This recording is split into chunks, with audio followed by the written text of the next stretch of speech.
1907년 평양에서 일어난 사건입니다. 무슨 일이 일어났죠?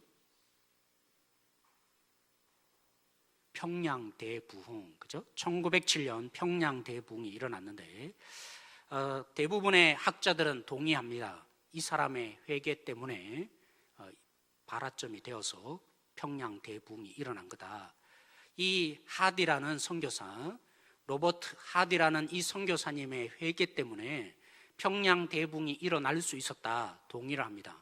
그래서 우리 선교사님, 그죠? 하디라는 선교사님 묘비에는 그 선교사님에 대한 내용보다도 여기 보이시죠? 영적 대각성 운동 기념비라고 쓰여져 있습니다. 그래서 진짜 부흥은 어디서 시작되었냐? 이 하디의 회개 운동으로부터 시작되었다라고 말합니다. 그러면서 하디가 무엇을 회개했을까요? 도대체 하디가 무엇을 회개했기에 하나님께서 성령으로 그 한 사람을 통해서 평양 대부흥을 일으키는 계기를 마련하게 하셨을까요? 첫째는 하디가 이렇게 회개했습니다. 나는 주님을 믿지 않았다라고 고백했습니다. 이것이 첫 번째 하디가 회개한 첫 번째 이유였습니다. 여러분, 하디가 어떤 사람이었습니까?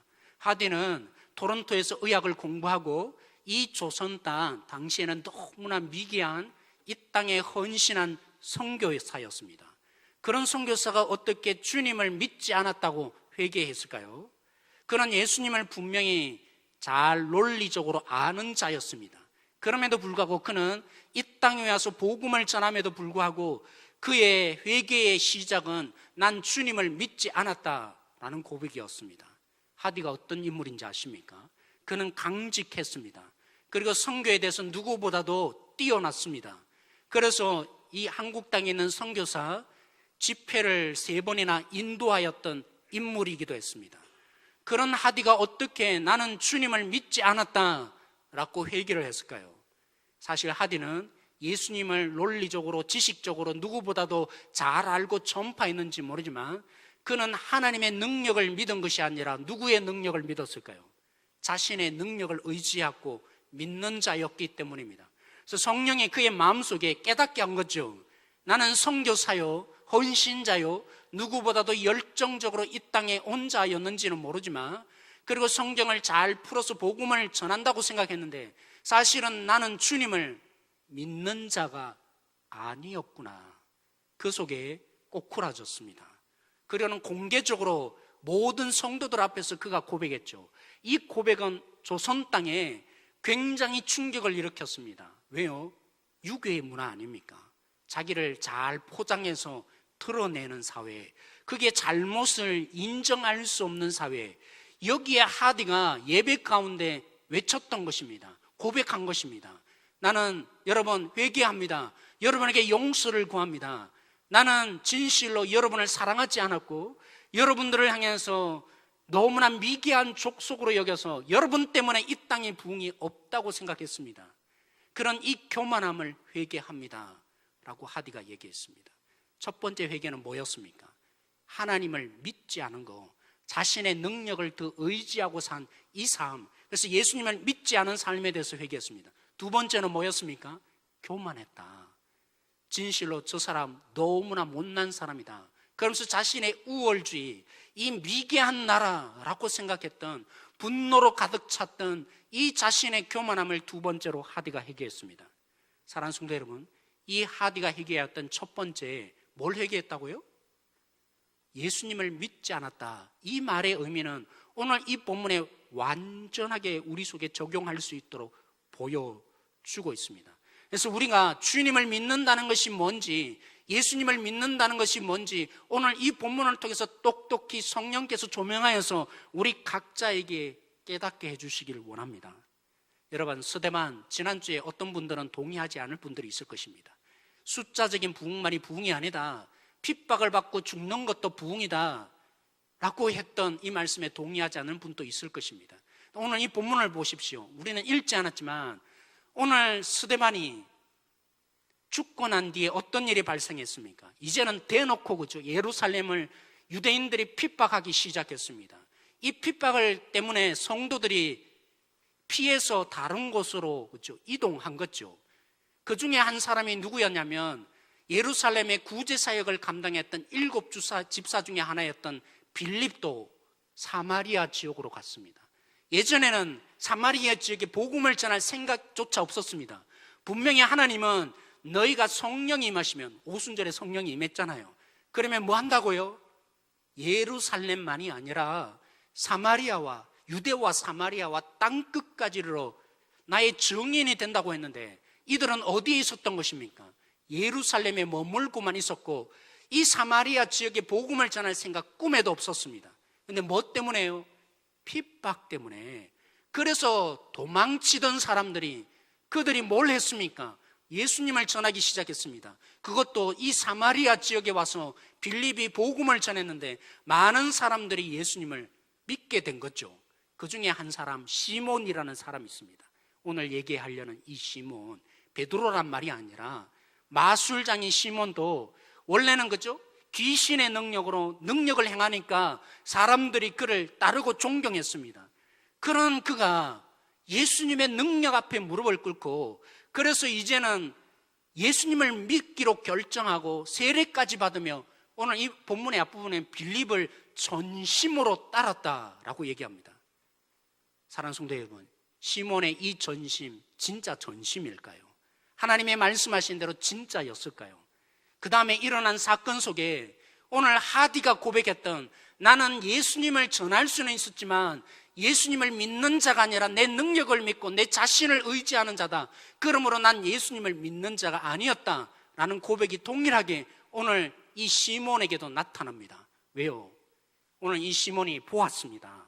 예루살렘에 소식이 접하여졌는데, 아니 사마리아 지역에도 예수님을 믿다니 어떻게 이런 일이 일어날 수 있느냐고 조사하기 위해서 베드로와 요한이라는 사도를 파송했습니다. 근데 정말 예수님을 믿고 있었습니다. 근데 한 가지 문제가 있었죠. 성령이 그들 속에 없었던 것입니다. 그래서 베드로와 요한이 기도하며 안수하니까 예수님을 믿던 그들에게 드디어 성령이 임하는 사건이 일어납니다. 이것을 목격했던 시몬, 한때 마술사였던 이 시몬이 뭐라고 오늘 본문에 요청합니까? 우리가 읽은 대로, 베드로여, 요한이요, 내가 돈을 줄 테니까 나에게도 이 능력을 주셔서 나도 기도하면 성령이 임하게 하여 주십시오. 나에게 이 능력을 달라고 그가 돈을 줄 테니, 시몬이라는 단어 속에서 그죠? 시몬이라는 중세의 그죠? 성직매매라는 의미가 나타났던 것처럼, 저는 처음에 성직매매가 어떻게 일어날 수 있지? 어떻게 중세가 그렇게 타락했지? 라고만 생각했습니다. 근데 사랑하는 성도 여러분, 오늘 이 시몬이 예수님을 왜 따랐습니까? 왜 빌립을 그토록 쫓아다녔고 세례를 받은 것입니까? 오늘 이 자신의 정체가 드디어 들통납니다. 뭘 통해서요? 돈을 줄 테니 나에게도 능력을 달라고 하는 이 시몬. 시몬은 예수님이 필요했던 것이 아니라 뭐가 필요했습니까? 자신이 이제까지 가졌던 마술의 능력보다도 더 큰 능력, 예수님이 필요했던 것이 아니라 능력이 필요해서 예수님께 세례받고, 그러면 빌립을 쫓아다니면 나도 그 능력이 주어지지 않을까, 온통 그것에 붙잡힌 자가 바로 이 시몬이었던 것이죠. 사랑하는 성도 여러분, 우리는 어떻습니까? 어려움을 해결받기 위해서 예수님이 필요합니다. 또 때로는 성공을 위해서, 우리 자녀들이 그죠? 정말 잘 되기 위해서 예수님이 필요하기도 합니다. 근데 문제는 어디 있습니까? 그런 예수님이 우리의 인생에 단 한 번이라도, 아니 우리 인생 가운데 주님이 되신 적이 있습니까? 내 삶에 정말 주님이 되신 적이 있습니까?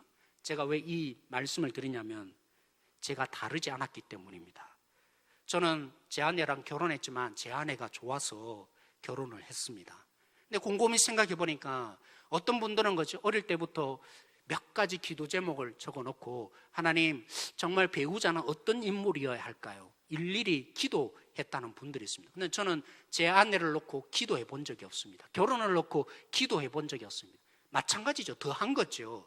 여러분, 결혼시키려는 자녀 그냥 결혼해야 된다, 여기에만 목적을 두지 마십시오. 정말 내 자녀가 남편으로서, 아내로서 그런 자격을 갖추고 있지 않다면 결혼하면 더 불행한 것이죠. 저도 마찬가지였습니다. 하나님께 구하지 않고 하나님, 남편으로서 내가 어떤 자가 되어야겠습니까? 단 한 번도 이 문제를 놓고 제가 기도한 적이 없었던 사람입니다. 그러면 사역의 현장은 어떻습니까? 제가 따져보니까 한 20년 부교육자 생활을 했습니다. 근데 사역지를 구할 때마다 하나님이 정말 이곳에 보내기를 원하십니까? 제가 물으며 기도했을까요? 이 말을 하는 얘기가 뭐겠습니까? 기도해 본 적이 없습니다. 그냥 이력서 내고 붙으면 그 교회에 갔던 거죠. 그리고 그 교회에 가서 왜 다른 사역지를 옮겼겠습니까? 하나님이 보내서 물론 가게 하셨지만 저로만 본다면 저는 힘드니까, 어려우니까 사역지를 옮겨온 거죠. 20년 부교육자 생활을 했다고 했습니다. 이제 20년쯤 되었으니까 적어도 그죠? 14년을 전임으로 사역했으니까 이 정도 되면 담임 목사 될 수 있지 않을까. 그것이 제가 담임 목회를 하게 된 결정적인 이유 중에 하나였던 것이죠. 처음부터 끝까지 보면 하나님에게 묻지 않고 내 스스로 결정하고 따르는 자. 그래서 저는 다른 사람을 향해서 그 말씀을 하는 줄 알았어요. 내가 단 한 번도 내 뜻대로 너를 사용해 본 적이 없다. 제 아내도 한번 그 고백을 했는데 최근에서 제가 알았어요. 하나님, 그렇군요. 하나님의 이 말씀, 내가 바로 그런 자였군요. 하나님의 뜻대로 너를 단 한 번도 사용한 적이 없다. 너는 너가 원해서 너의 뜻대로 결정하고 다 했지만 결국 하나님의 그 뜻을 이루어 가셨지만 정말 하나님 앞에서 주님이라 부르며 그 주님의 뜻대로 순종한 적이 내 스스로 알고 따르며 분별하며 따른 적이 없는 자. 그래서 내 아내에게만 말씀한 내용이 아니라 이 못난 목회자 저에게, 원철아, 내가 너를 내 뜻대로 해본 적이 없구나.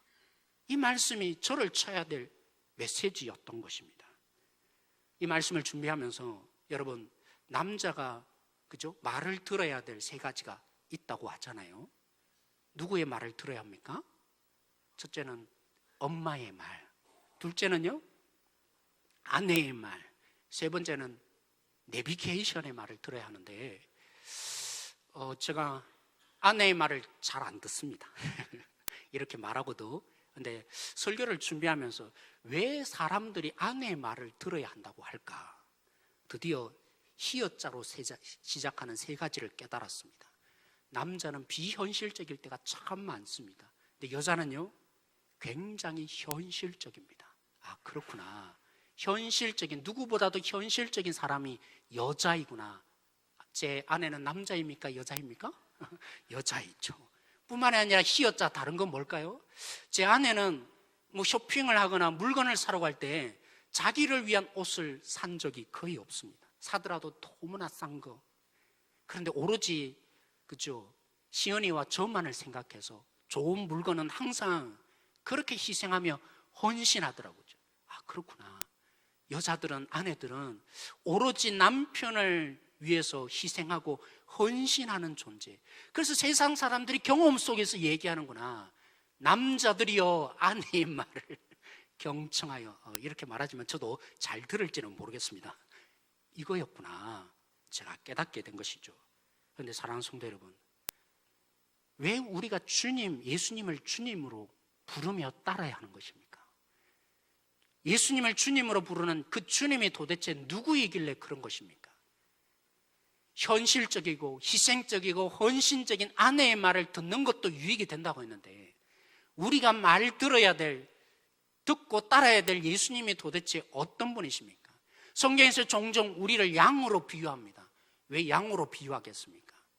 여러분, 눈이 얼마나 어두운지 모릅니다. 그래서 목동들은 거죠. 이런 팔레스타인 지방에 이 양을 기르는 목동들은 양만을 기르지 않는다고 합니다. 눈이 어두워서 이 양들은 앞에 뭐가 있는지 모르니까 꼴이 다 없어지고도 그 자리에 계속 머문다는 것입니다. 힘든 거죠. 다른 곳으로 갔으면 좋겠는데 왜요? 한치도 잘 안 보이니까.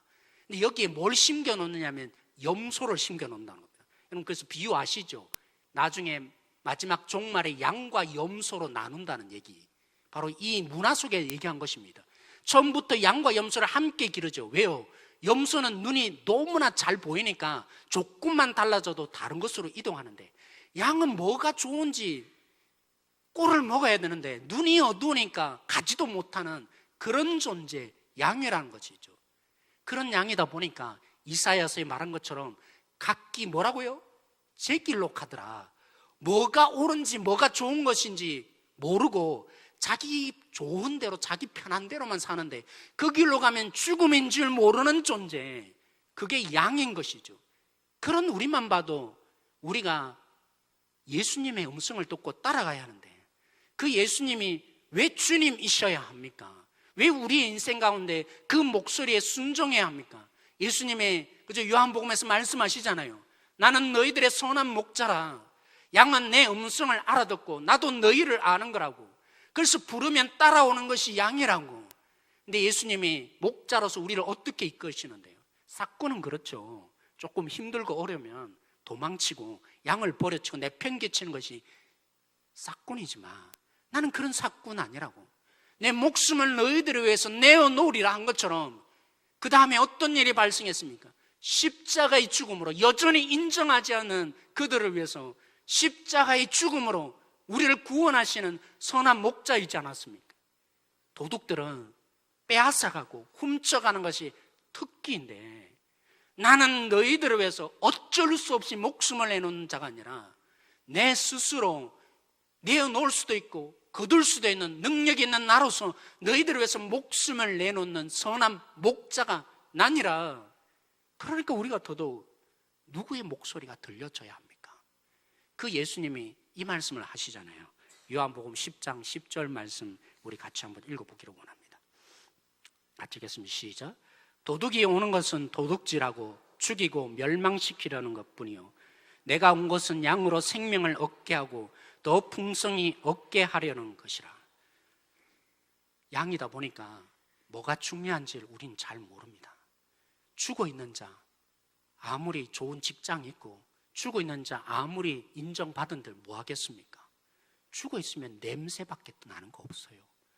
교회는 뭐여야 합니까? 살아나는 곳이어야죠. 생명으로 살아나는 것이어야 한 것이죠. 예수님이 왜 이 땅에 오신 것입니까? 선한 목자이기에.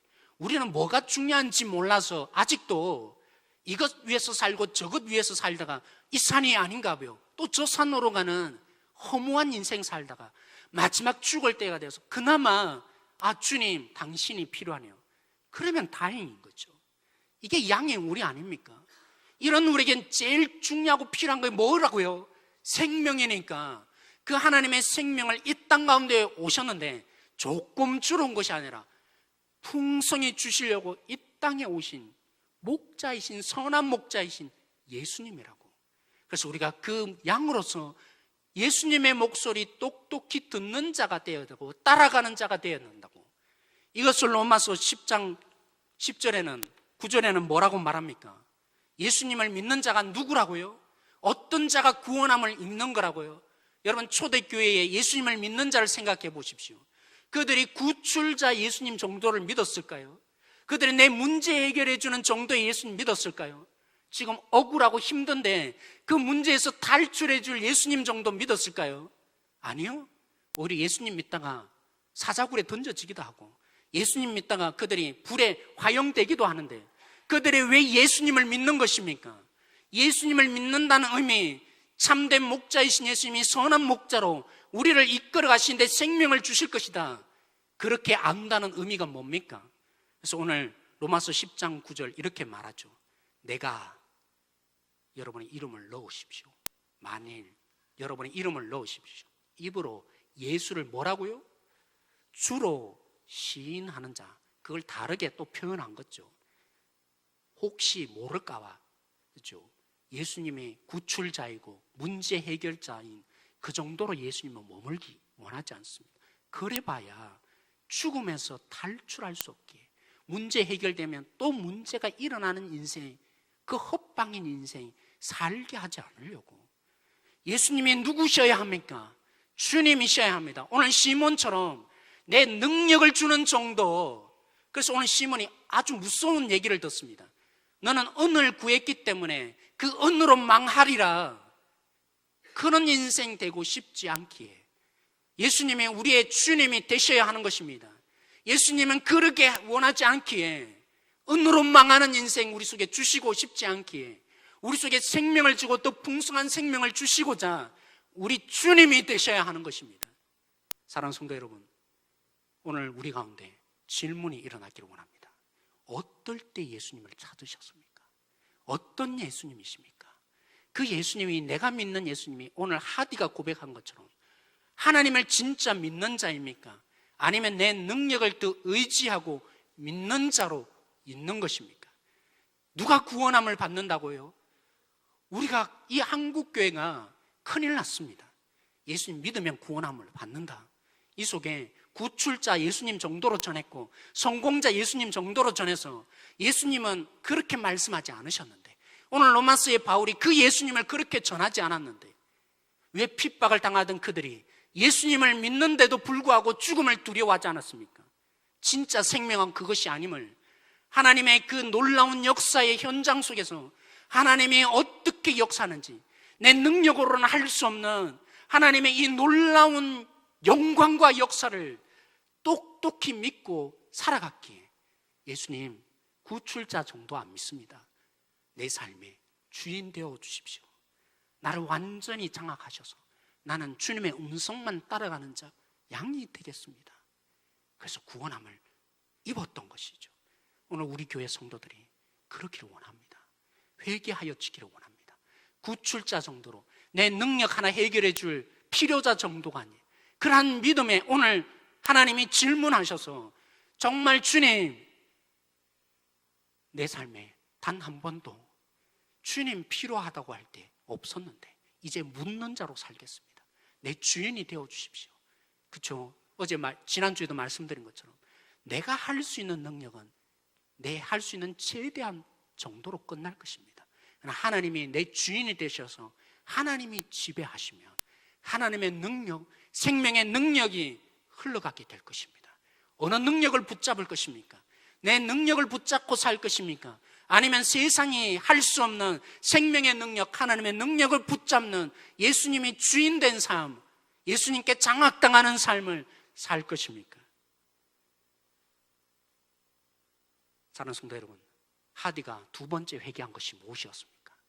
조선 사람들이요, 내가 당신들을 너무나 깔보고 정말 미개한 사람으로 여겨서 그러한 나를 주님, 나에게 깨닫게 하셨습니다. 저를 용서하여 주십시오. 그래서 그 회개한 이후에 하디가 달라졌습니다. 다른 사람의 죄를 볼 때마다, 여러분, 나는 여러분보다 더 큰 죄인입니다, 늘 이 고백을 했다고 합니다. 오늘 본문의 중심에 서 있는 성령의 역사를 보십시오. 오늘 참 이상합니다. 본문 한번 보여주시겠습니까? 사마리아 사람들이 예수님을 믿었습니다. 그들이 세례를 받았고, 세례를 받았단 말은 뭡니까? 회개를 했습니다. 그런데 왜 이상합니까? 그들에게 성령이 임하지 않았습니다. 왜요? 왜 이상합니까? 분명히 오순절에 성령이 임하였을 때 베드로가 이 성령이 무슨 의미다 설교를 했고, 그 사람들이, 그죠, 비웃었던 사람들이 어찌할꼬 하며 회개했을 때 베드로가 뭐라고 했습니까?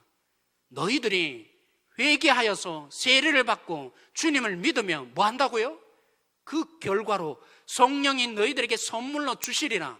아니, 근데 동일하게 예수님을 믿었는데 세례까지 받았는데 왜 사마리아 사람들에게는 성령이 임하지 않은 것입니까? 왜 하필이면 요한과 베드로가 와서 기도하니까, 그래서 시몬이 오해해서 나에게도 능력을 달라는 이런 일이 벌어졌던 것입니까? 이유는 어디에 있습니까? 여러분, 그죠? 이 예루살렘에 있는 성도들 때문인 거죠. 이 성도들은 누구만 구원받는다고요? 유대인인 우리, 예수님을 믿고 구원받는 백성은 우리뿐이다.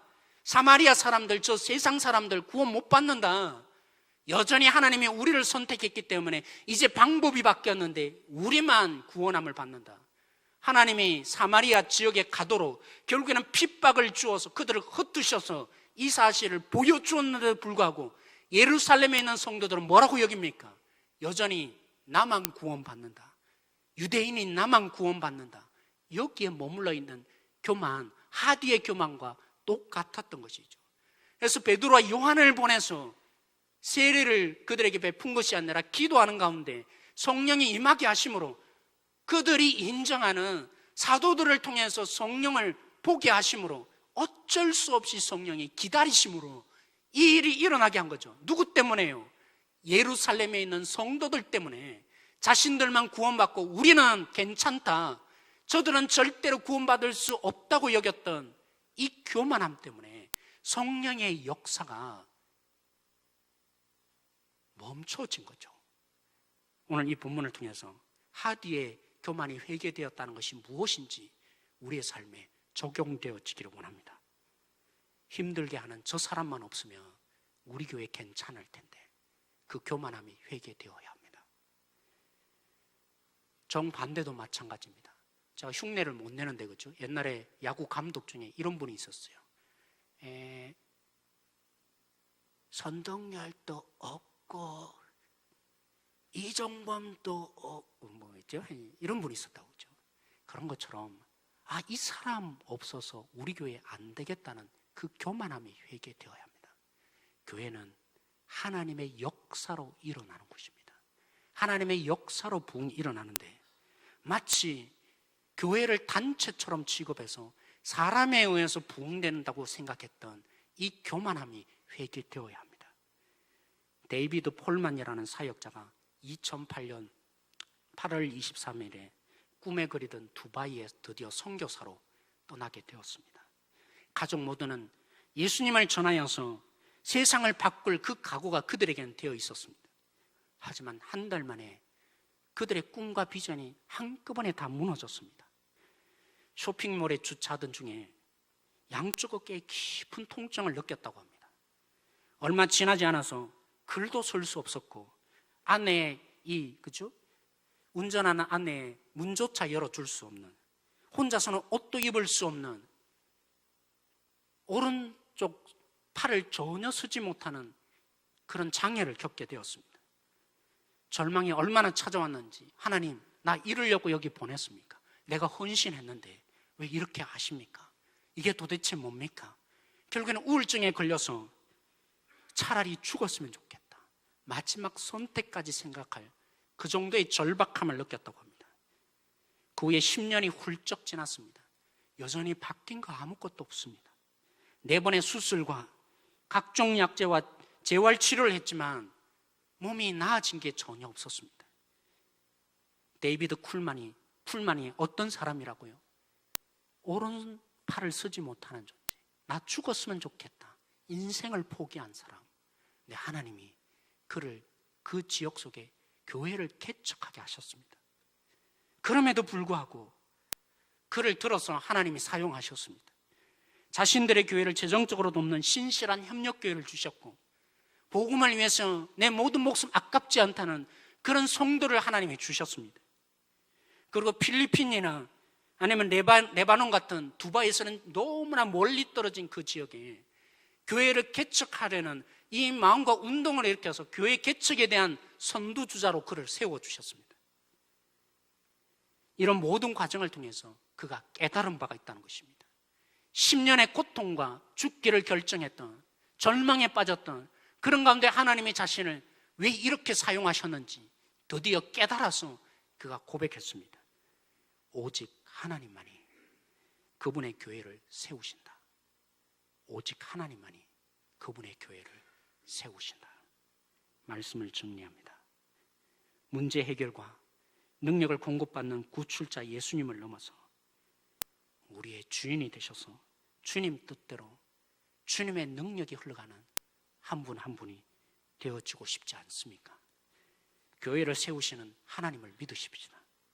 교회를 단체 정도로 취급하던 우리가 회개되어서 주님으로 부흥하는 교회 되어지길 소망합니다. 오늘 말씀으로 우리 함께 기도하십시다.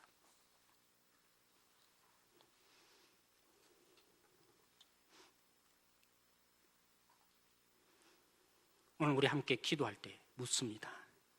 우리가 목자의 음성을 들어야 할 양으로 우리 자신을 인정하십니까? 목자이신 주님을 믿고 계십니까? 선한 목자로 목숨까지 버리며 우리에게 생명을 주시는, 그것도 풍성하게 주시는 주님으로 따르는 믿음이 있습니까? 있느냐 없느냐가 중요한 것이 아니라 오늘 우리를 정직하게 하나님 앞에 고백하며 이 믿음을 달라고 요청하느냐 아니냐가 달려 있습니다. 교회를 세우시는 분이 주님이심을 믿고 기도하십시다. 이런 사람 없으면 부흥이 안 된다. 반대로 이런 사람 없어야 부흥한다는 이 교만함 함께 회개하십시다. 주님의 교회를 단체 정도로 취급해서 때로는 훌륭한 설교 잘하는 자 뽑으면 부흥시킬 것이라 생각했던 그거 회개되어야 합니다. 이 사람이 오면 부흥되지 않을까 했던 그 모습들 우리 교회가 회개하지 않으면 안 됩니다. 왜요? 주님에 의해서 부흥되는데 사람의 능력을 믿고 사람을 의지하며 그 사람의 영광을 구하던 이 삶이 회개되지 않고 어떻게 주님이 오늘 역사하겠습니까? 오늘 주님을 믿었다 하지만 오늘 이 사마리아 지역에 왜 성령이 임하지 않은 것입니까? 이 유대인들의 교만함 때문에 성령이 기다리시고 참으시며 인내하셨던 것이죠. 온전히 오늘 이 시간에 우리 함께 기도하며